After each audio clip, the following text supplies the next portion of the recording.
දැන් ඉතින් ඇත්තටම කිව්වොත් විරාට්ට ක්‍රිකට් පිටියේ තවත් ලබා ගන්න කියා කුසලානයක් ඉතුරු වෙලා නැති තරම්. ඔහුගේ කුසලාන මල්ල දිහා නිකමට හැරිලා බැලුවොත් ඔහු 19න් 15 ලෝක කුසලානයක පන්දුවර 50 එක් දින ලෝක කුසලානයක හා 20යි 20 ලෝක කුසලානයක හිමිකරුවේ සහ පන්දුවර 50 ලෝක කුසලානයකත් පන්දුවර 20 ලෝක කුසලානයකත් තරඟාවලියේ දක්ෂතම ක්‍රීඩකයා ලෙස පිදුම් ලැබුවේ. ඒ වගේම එක් දින ආසියානු කුසලාන දෙකකත් 20යි 20 ආසියානු කුසලානයක් හා දෙවරක් ශූරයින්ගේ කුසලාන හිමිකරුවේ.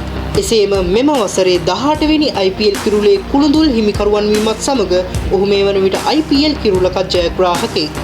එසේම IPL තරඟාවලි දෙකක වැඩිම ලකුණුලාභියා වෙමින් ඔරෙන්ජ් කැප් දෙකකත් එක්වරක් IPL තරඟාවලියේ වටිනාම ක්‍රීඩකයා ලෙසින් සම්මානයට පාත්‍ර වූ ලෝක ක්‍රිකට් වංශ කතාවේ ස්වර්ණමය සලකුණක්. ඊට අමතරව ඔහු 2017 18 23 වසරවල වසරේ ICC ක්‍රිකට් ක්‍රීඩකයා සඳහා වන සර් ගාෆිල් සෝබර්ස් සම්මානයෙන් පිදුම් ලැබූ 2012 17 18 23 වසරවල් සඳහා ICC වසරේ එක් දින ක්‍රිකට් ක්‍රීඩකයා ලෙසත් 2018 වසරේ ICC වසරේ ටෙස්ට් ක්‍රිකට් ක්‍රීඩකයා ලෙසත් 2011 සිට 2020 තරඟ කාලය තුල දශකයේ ක්‍රිකට් ක්‍රීඩකයාට අමතරව ක්‍රිකට් ක්‍රීඩාවේ ජීවගුණය රැකී ක්‍රීඩකයා වෙනුවෙන් වන ICC Spirit of the Cricket Award සම්මානයෙන්ද ඇතුළුව ICC සම්මාන 10කට පාත්‍ර වූ 21 වෙනි සියවසේ අමරණීය ක්‍රිකට් පුරාවෘත්තය ඔහු.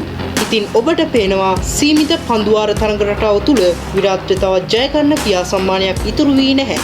ඉතින් අවසානයේ කියන්න තියෙන්නේ ක්‍රිකට් ක්‍රීඩකයින් නම් තා දුසිම් ගණන් බිහි වේවි. නමුත් මෙවන් අමරණීය ක්‍රිකට් සලකුණු යලි කිසිදාක මේ මිහිමත පහළ නොවේවි.